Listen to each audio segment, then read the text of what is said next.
merci à tous nos sponsors ñi ñuy gunge ci matinal bi ñu egsi ci jàngat bekk Abdoulaye Cissé Abdoulaye maa ngi lay nuyu di la ziar ba koor gi commencé ba léegi gisuma la Abdoulaye foo nekkoon yaa ngi lëlu rek. munoo fexe ba génn. xamoon naa ne foofu ngay génnee waaye maa ngi lay ziar bu baax Chérif.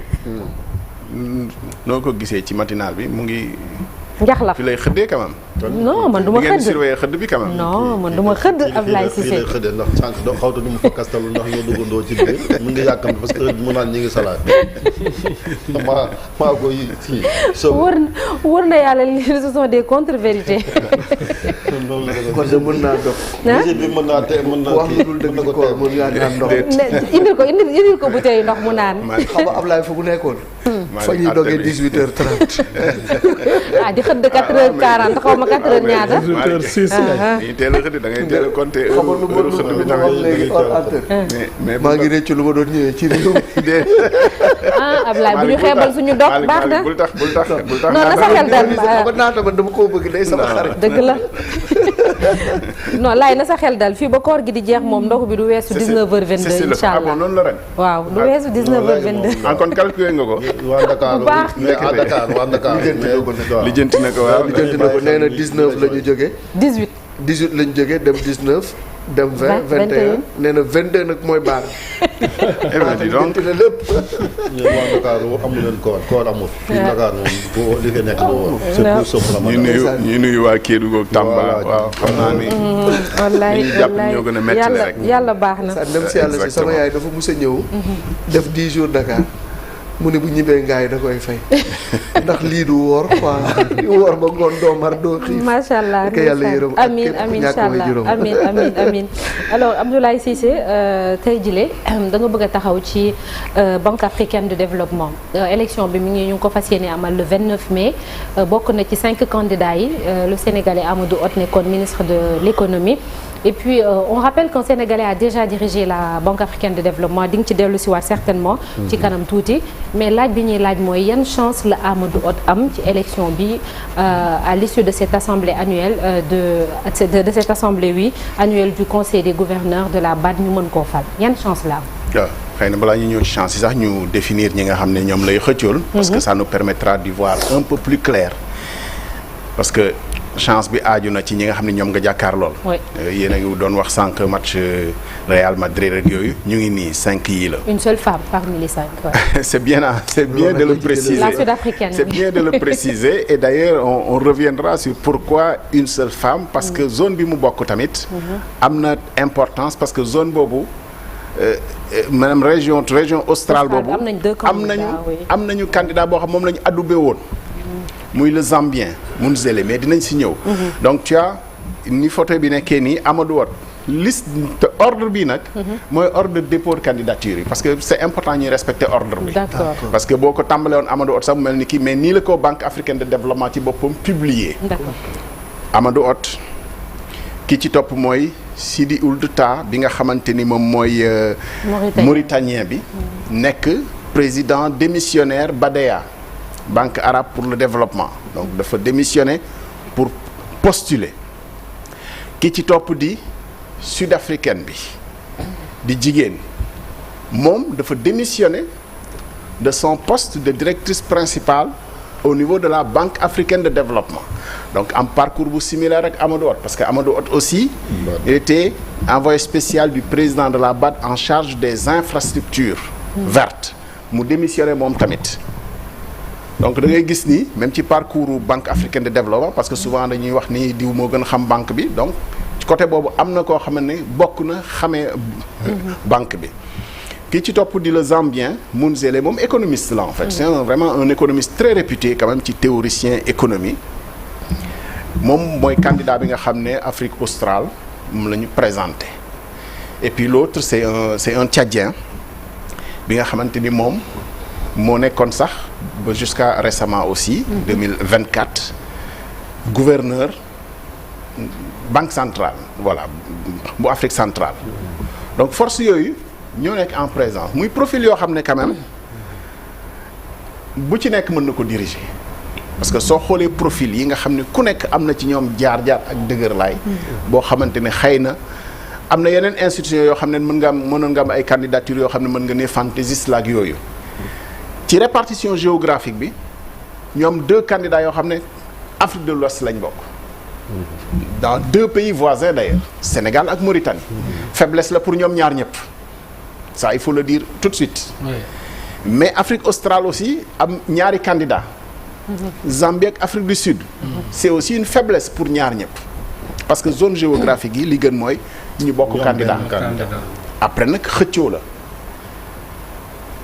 ak li nga xamante ni moom moo ci am mooy la seule femme c'est bien de le préciser là tout à l'heure xëy na bokk na ci lu ko gën a décider mu dem ci en dépit du fait que Afrique australe boobu amoon nañu choisiroon nañu jàppale ki nga xam ne mooy le Zambien Munzele mais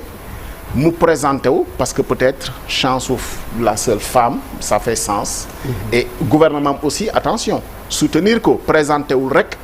ci ne comme Afrique australe kële lañu adoubé woon comme c'est le même cas que Amadou Hott parce que Amadou Hott amoon na fi jamono ñu ne c'est le ministre des Affaires étrangères du Sénégal ministre de l'intégration et des Affaires étrangères moo ko waxoon mu ne CEDEAO ñu ngi jàppale Amadou Hott mais jusqu'à bi nga xamante ni am na beneen bu nekkul ci zone bi mais da ngay xam ni mu ngi grappiller ci li nga xam ne nii mooy force yi CEDEAO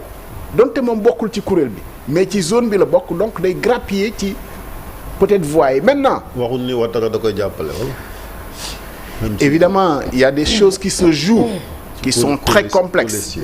parce que loolu mooy intérêt wu élection bi c'est de la diplomatie en fait du élection wu économiste wala ñu xool rek kan moo gën a xarañ kan moo gën a mën a yor banque non diplomatie kese la et puis avantage peut-être ku nekk ci ñoom parce qu'on ne va pas le dire que pour Amadou Hott mooy am nañu officiellement seen soutien wu état ñu présenté leen. Ousmane Sonko premier ministre mu yoon ak moom jàppale na ko président Bassirou gis naa Sénégal joxe président Bassirou Diomaye Faye yóbbu na ko sax voyager ak moom présenté ko plaider ko loolu mooy porter candidature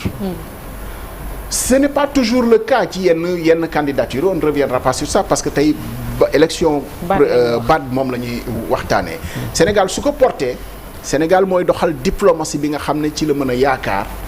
pour mu gagner Banque africaine de développement 54 états africains yi la conseil des gouverneurs mooy voté ok foofu laa bëggoon ñëw laaj bi sax nag Ablaye mooy ministre de l'économie voilà bu ñu nee voté candidats yi taxaw nañu dafa am ñuy voté ñan ñoo war a voté ñan ñoo war a tànn conseil des gouverneurs soo ko déggee en général ministre de l'économie ñoom ñoo fa nekk ñoom ñooy représenter seeni état ñoom ñooy voté Banque africaine de développement ni mu bindoo ngay xam ni dafa am yeneen enjeu yu dépassé juste la limite des 54 états avec les africains. 27 non africains ouais. Voilà parce que xam nga da ngay dégg Banque africaine de développement mën nga jàpp ni waa Afrique rek ñoo ko moom ñoom la ko mais dafa am lu ñuy tuddee états membres non régionaux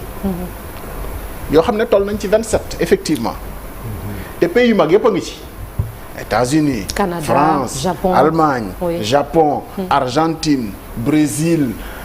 finalement da ngay foog ni sax ñun moomutuñu Banque africaine de développement parce que ci taarix bu gàtt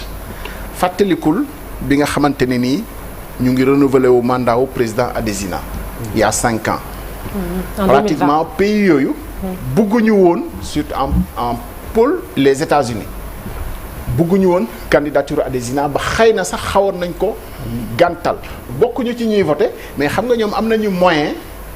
de pression de diplomatie yoo xamante ne xëy na mën na ñëw yóbbu ñenn ci li leen neex pour ñu voté fi nga xam ne ñoom foofu lañ bëgg parce que aussi ci bailleurs yi lay bokk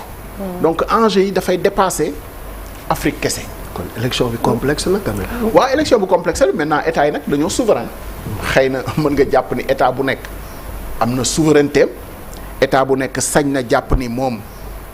ci intérêt boppam ak intérêt Afrique rek lay voter ce serait bien ce serait le meilleur schéma possible que ñu voter rek ci intérêt Afrique léeg-léeg sax mënoo nga gis état boo xam ne xëy na dana soutenir beneen candidat boo xam ne du candidat am lu mën a nekk la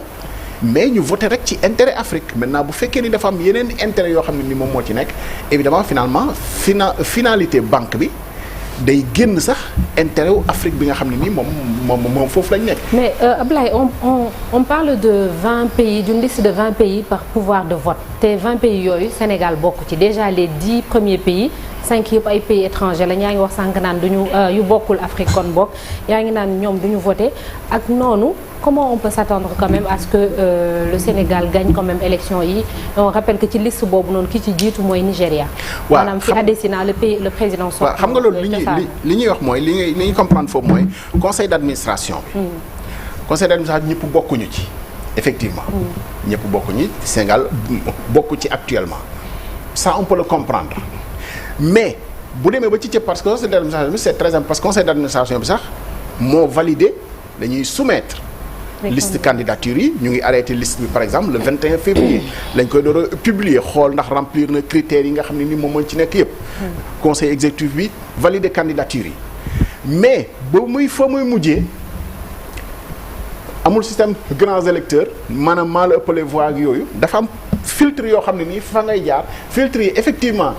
doo ca nekk mais fa muy mujjee mooy ku nekk benn voix boobu nga am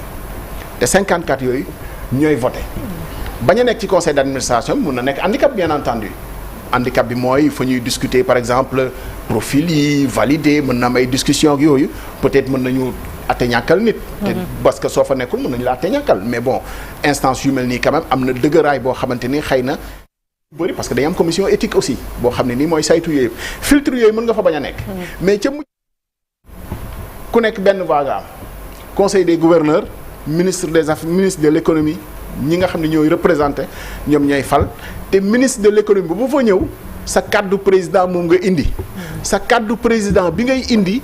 mooy kàddu diplomatie ce pays ci lu mu waxtaanee ak ay moromi chef d'état important seen i moromi chef d'état daanaka ñoom ñoo fay nekk bu fekkee ni ministre yi seen chef d'état la ñuy représenté lu chef d'état bi décidé boo jëlee exemple ministre Côte d'Ivoire li Alassane Ouattara décidé moom lay voté ministre bu beneen pays évidemment doon na gën a leer bu fekkoon ni candidature yi demee respecté na par exemple présence zone géographique yi nga xam ne peut-être les gens vont voter tous ensemble mais ni c'est très ouvert et deuxième particularité si on considère évidemment avant Sidi Ould Tah peut-être mën nañ taxaw ci moom parce que moom Badeya bi nga xam ne démissionné na doon nañ ko pousser sax pour ne ko bu fekkee da ngay dem teelal démissionné mais dafa téye Badeya ba dernier moment mu door a démissionné pour candidat loolu li mu ko permettre aussi mooy Badeya banque bu am doole la. ça lui a permis aussi de continuer à faire sa tournée. de travailler sa candidature exactement tout le contraire des autres yi nga xam ne par éthique teel nañ démissionné Amadou Hott a démissionné très tôt. c'est peut-être un handicap mais ça respecte le principe éthique la sud-africaine moom it wax dëgg fi yàlla bi mu décidé bi pays décidé le démissionner et pourtant elle est au sein de la BAD moom la démissionné Sidi Ould Tah nag xaw na aussi siège bi voilà foofu la nekk et jaxas en tout cas ce qu'il faut savoir c'est que ce n'est pas joué d'avance les profils nekkuñ ci élection boo xam ne dañu naan Amadou Hott c'est le meilleur profil c'est un très bon profil les autres aussi tu peux pas avoir le président de la Badeya en face nga yaakaar ni Amadou Hott moo ko gën a taxaw wala nga am président gouverneur banque centrale Afrique de centrale nga yaakaar ni moo ko gën a taxaw ku nekk am na chance beneen handicap bi aussi mooy peut-être il n'est pas anglophone il parle parfaitement anglais mais voilà dans ce milieu-là ça peut être un handicap mais du moom rek bu boobaa moom lay handicapé mais il a toutes les chances. Abdoulaye yaa ngi koy wax ni xam naa force ak faiblesse yi nga dugg noonu wax nga li nga xam ne moom am na ko ngir am chance mu daal di dem ak ñi mu jàkkaar lool te loolu bu dee pays anglophone yi ñoom ñoo ëpp peut-être est-ce que dina am chance mu mun a jàlloo de beneen bi ci des dañoo am nguur gu bees est-ce que suñu diplomatie am na benn dayoo boo xam ne war nañoo mun a convaincre tamit bu ñu gisee am na ay rupture yu bëri ak yenn dëkk yeeg yenn réciprocité yi ñuy def est-ce que ci diplomatie bi dinañ ci mën a yaakaar Amadou Hott jàll. alors en tout cas bii mooy premier test majeur diplomatique boo xam ne parce que en fait état bi moo ko porté en comparaison ce n'était pas tout à fait le cas ak par exemple le poste directeur général OMS Afrique bu Ibrahima Socé Fall parce que période bi mu amee ak bi nguur gi di taxaw fekk na voilà porté guñu ko woon donc boobu Ibrahima Socé Fall évidemment a perdu cette élection là d'ailleurs successeur bi ba léegi finalement installé guñu ko woon parce qu'il est décédé entre-temps avant installation bi d'ailleurs c'est un flou boo xam ne mu ngi ci texte OMS yi xamaguñu nu ñu koy def mais c'est pour te dire que bii c'est le premier test majeur de diplomatie ci ay postes parce que Sénégal quand même yàgg na dem ci ay postes à l'international di gagner di perte aussi ça il faut le dire mais bii c'est le premier test majeur boo xam ne état bi président Bassirou Diomaye Faye porté na ko lancement candidature Amadou Hott ministre de l'intégration africaine et des affaires étrangères madame Yacine Fall moo ko porté fii ñu defoon ko à Dakar donc ça veut dire que le gouvernement moo ko porté et depuis lors président Diomaye yóbbu na Amadou Hott à différentes rencontres internationales premier ministre aussi mu ngi koy soutenir donc c'est un test majeur pour la diplomatie sénégalaise mais nag xëccoo boo gis am na gagné am na perte voilà 5 yi fi nekk aussi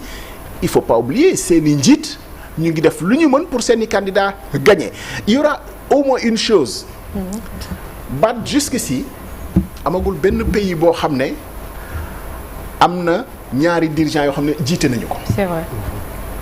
Ça il faut le dire. moo tax boo xalaatee ni mën na nekk handicap pour Amadou Hott on peut le penser parce que Babacar Ndiaye. 85 95. 10 ans. 2 mandats jiite na Banque africaine de développement mais y a aussi un Zambien boo fekkee ni da ngay jàpp ci côté boobu rek Zambien boo xam ne ni Willy Mongoba jiite na moom tamit Banque africaine de développement donc sur ce plan là match nul amul problème sur un autre plan disons géostratégique li ñuy wax ni affaire bi dafay war a tourner de zone à zone c'est pas toujours vérifié et rien n'interdit aujourd'hui que mu doon un Sénégalais wala un Africain de l'Ouest par exemple Afrique de l'Ouest parce que affaire bi respecté wuñu ni nga xam ne noonu lay tourner en fait ba nga yaakaar ni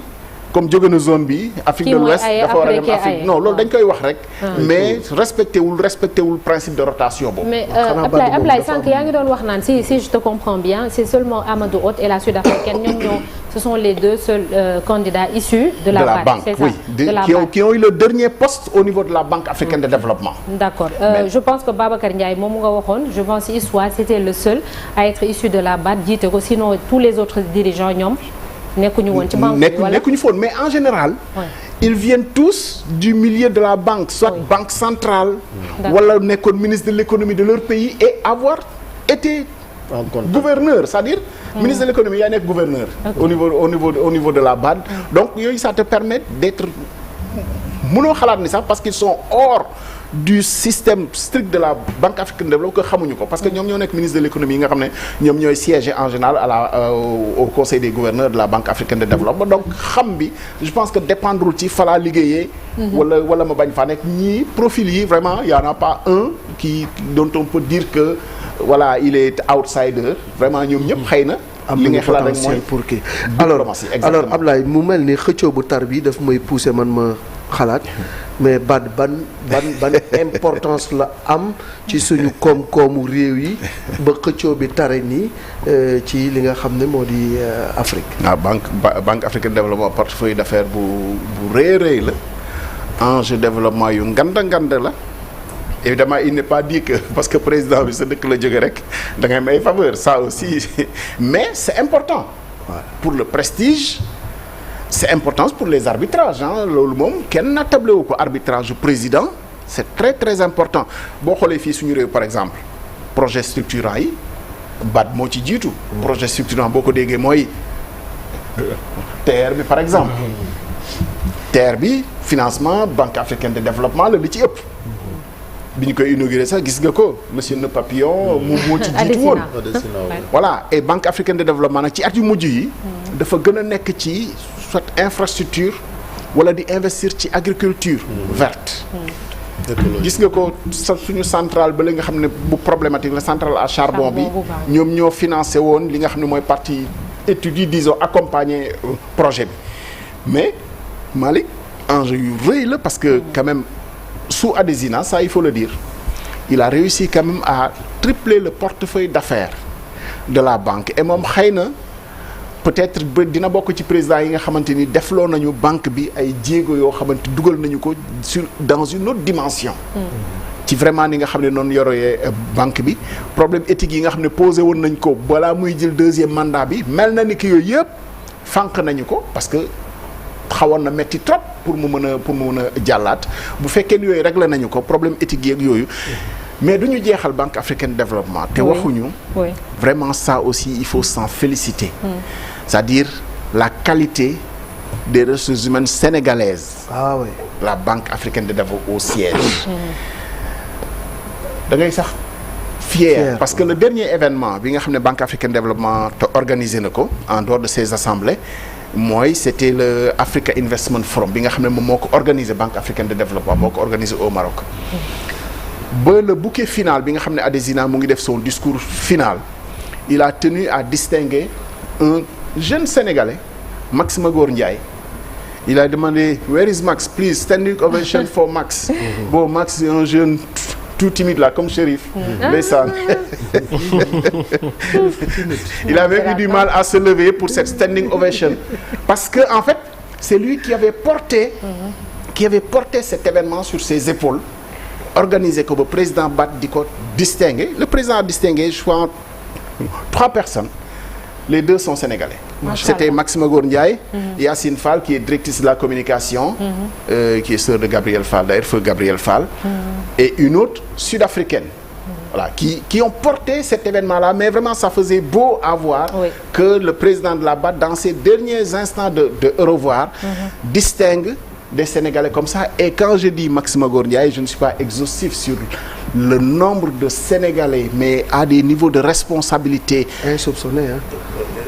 Voilà, je vais pas les citer parce que finalement, mais ñoom ñëpp ils se reconnaîtront et c'est des ressources humaines de qualité yoo xamante ni ils peuvent même servir l'État waxuma servir l'État ci ñëw ci was mais à des niveaux yoo xamante ni État baax na muy consulter ñooñu ci responsabilité yi nga xam ne ni yor nañ ko te leen rek la ñu bëgg liggéeyal seen réew et ça c'est très important. Mais on se rend compte aussi que conseil d'administration bi ña fa nekk aussi waa tugalang ci quoi dañ ci dëgg États-Unis ak ay France. C'est ce qu'on avait rappelé Chérif malheureusement banque bi aussi dafay mel ni à un moment donné dootul non c'est important de le relever hein je pense que mais c'est bien wax ni banque boobu aussi c'est que àdduna bi moo bindee noonu doon peser ci vote bi parce que ni ñuy non du ñu voté mais ni ñuy peser nag xam nga nag Chérif tey États-Unis Donald Trump ne benn pays sama aide USAID bi boo bëggee ma wàccee ko da ngay def li ma bëgg supposons xam nga Donald Trump moom a tous les moyens de rétorsion aujourd'hui xoolal li xew diggante ak Ukraine tey kenn xamul ndax day lâcher Union européenne kenn xamul ndax ànd ak Union européenne ko gënal wala ànd ak Donald Trump donc les moyens de rétorsion les moyens de pression des États-Unis sont tels que bon maintenant nag li ma waxoon rek état yi ñoo war a moom seen souveraineté xam ni li ñu war a doxal mooy lenn rek lii intérêt Afrique parce que fal sax président boo xam ne xam nga ni kii marionnette lay doon évidemment dans ces 5 là j'ai pas l'impression qu'il y en a parce que xaalis bi doxal banque bi comme du jóge ci Afrique kay temps bi rek ma jaaxal de non moom kay temps bi doy na moom il est 9h doit terminer à 9h30 la ñu jógee Paris ca salon de l'agriculture waroon nañ cee musal tuuti de xaw ma fa jëlee non prévoiroon naa leen ñaari yëkk yoo xam ne Malick dégg naa bovin français xaw nga da nga leen a xool ba des fa non Malick am na yoo xamante dama leen ko yéene woon pour ngeen gàmmoo ko waaw bii de ndawal bi moom xam naa waa ko ñoom naata yëpp dinañ ci gàmmu mais boo gisee nagu meew yi c'est tellement important que nag bi xam nga ni yàkkamtiwul dara lu dul ñu ratt ko 30 litres lañ ciy génnee mais dafa am benn anecdote boo xam ne parce que dama surprendre waxtaan très rapidement entre président Union nationale des chambres de commerce Serigne Mboup ak le secrétaire d'État aux coopératives et à l'encadrement paysan Alpha Ba doon wax ni lii war nañ ko mën a def suñu réew mu koy fàtt parce que dañu jóge woon rek ci journée de l'élevage bi en fait dem ci salon de l'agriculture bi Alpha Ba doon wax ni lii la ñu war a fexe mu am ci réew mi nag yi meew yi affaire yi Serigne Mboup ne ko man dafa am benn paysan benn éleveur boo xam ne dañ ko doon proposer sax nag pour mu yokk production laitière am mu ne moom 5 litres yi muy jëlee ci nagam dafa am problème pour écouler ko donc boo ko mayee nagu 25 litres fu mu jëm mais loolu li muy tekki rek mooy dafa am loo xam ne mooy jiitu. chaîne de valeur. chaîne de valeur. c'est ça élevage chaîne de valeur la. absolument infrastructure. parce que meew du loo xam ne nii mën nga koo rënk denc ko rënk ko mu yàgg. bu dul transformation. loolu aussi en lien avec les 1200 génies gestantes yi nga xam ne indi nañ leen pour renforcer production laitière.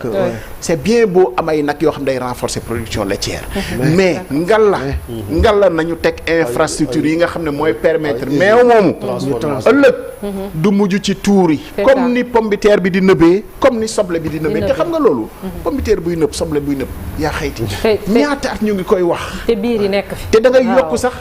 conservation bi rek. voilà yooyu vraiment c'est important. merci Abdoulaye Cissé on finit par ça. voilà merci Abdoulaye Cissé alors ñu continuer waxaat loo bëgg loolu Abdoulaye muy mbirum ceeb mi ak suñu gan ñu dalal ko.